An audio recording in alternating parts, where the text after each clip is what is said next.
Hi everyone, welcome to my channel knowledge capsules with Khushboo. So ये जो teachers day था उस दिन मैंने आपसे बोला था कि you can ask questions to me, so ask me anything question, so obviously related to the education and all. So उस टाइप की चीज़ है जो कि इंटेलेक्चुअल नॉलेजेबल चीज़ है, उस टाइप के questions. So one of my students they asked me, one of my student asked me, not they, sorry for this. So he asked me कि ma'am ये रिटन एंड अनरिटन कॉन्स्टिट्यूशन में क्या difference होता है?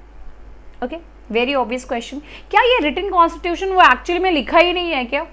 हाँ, सबके दिमाग में ये क्वेश्चन आता है, क्या लिखा ही नहीं है हमने इसको?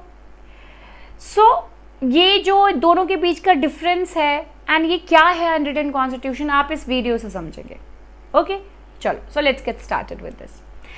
जो रिटन कॉन्स्टिट्यूशन होता है वो प्रॉपर तरीके से सारी चीज़ें मेंशन रहती हैं, प्रॉपर तरीके से कोडिफाइड रहता है। लाइक आर कॉन्स्टिट्यूशन, हमारा जो कॉन्स्टिट्यूशन है वो कैसा है? वो रिटन कॉन्स्टिट्यूशन है। उसमें जो चीज़ें हैं पार्ट बाय पार्ट है, उसमें शेड्यूल्स हैं, उसमें प्रीएम्बल भी है, that is also there, and सारे आर्टिकल्स जो है प्रॉपर तरीके से सारी चीज़ें उसमें लिखी हुई हैं।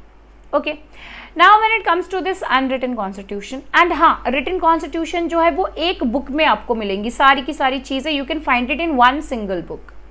Okay, now when it comes to this unwritten constitution, ऐसा नहीं है कि अनरिटन कॉन्स्टिट्यूशन जो है वो लिखा ही नहीं गया है, ये बहुत ही कंफ्यूजिंग वर्ड जो है बेसिकली यूज कर लिया गया है।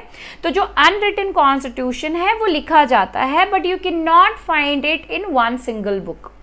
ओके, एंड ये प्रॉपर तरीके से कोडिफाई भी नहीं किया जाता है। सो that is what is the unwritten constitution, proper तरीके से कोडिफाइड नहीं है, जस्ट लाइक आर कॉन्स्टिट्यूशन जो कि हमारा रिटन कॉन्स्टिट्यूशन है, तो प्रॉपर तरीके से नहीं कोडिफाई किया जाता है। एंड अपार्ट फ्रॉम दैट वो you can not find it in one single book. So this is the reason why it is called as the unwritten constitution.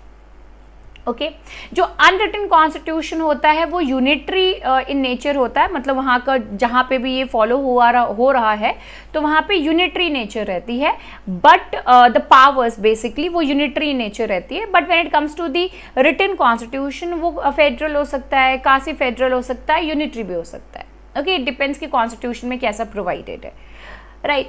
इसके अलावा नेचर कैसा होता है कॉन्स्टिट्यूशन का? तो जो रिटन कॉन्स्टिट्यूशन है उसको प्रॉपर तरीके से फ्रेम किया जाता है and properly it is also being enacted also, proper तरीके से उसको एनेक्ट कर दिया जाता है। But when it comes to the unwritten constitution वो टाइम के साथ साथ जो है वो इवॉल्व हो रहा है, प्रॉपर तरीके से सारी चीज़ें है नहीं, तो वो टाइम के साथ जो है वो इवॉल्व हो रही है and it is quite flexible because it is evolving, no, तो that is the reason why it is flexible, the unwritten one.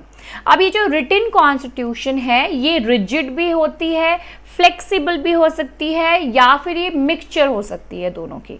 Okay, so that is what is the written constitution.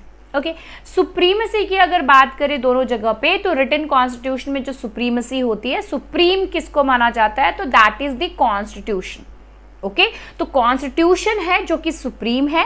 Now when it comes to this thing the unwritten constitution, तो वहां पे supreme parliament हो जाती है। Okay, तो एक तरीके से आप बोल सकते हैं कि कॉन्स्टिट्यूशन वहां पे सुप्रीम नहीं है।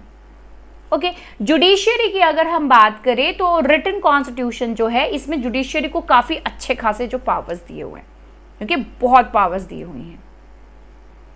अब इंडिया का इसमें अगर हम लोग एग्जाम्पल ले लें तो इंडिया में क्या है कि जो कॉन्स्टिट्यूशन को इंटरप्रेट कौन करता है? तो जुडिशियरी करती है ना। तो इसी से पता चल रहा है कि जो सुप्रीम कोर्ट एंड जो बोल दिया सुप्रीम कोर्ट ने वही जो है लक्ष्मण रेखा, मतलब नॉट लक्ष्मण रेखा, मतलब कहते हैं लकीर हो गया भैया, ये तो पत्थर पे खींचा हुआ लकीर हो गया, बस उसको मिटाया नहीं जा सकता। It's like that.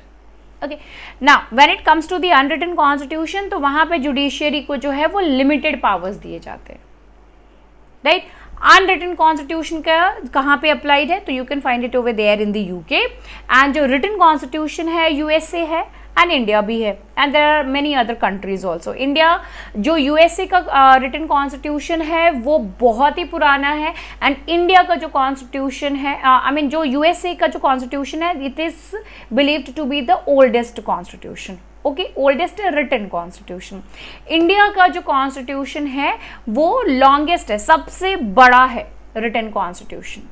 Okay, so now I hope that आप लोग को समझ में आ गया होगा कि क्या डिफरेंस है written constitution and unwritten constitution के बीच में। right?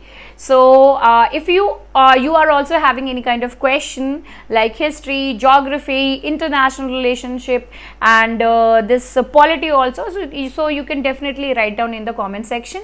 I'll definitely pick up those questions and उसके आंसर जो है मैं नेक्स्ट वीडियोज़ में पोस्ट करूँगी. Okay, so do subscribe my channel. आपको जो अच्छा लग रहा है तो सब्सक्राइब करिए and do like the video also. Okay, so bye bye, take care.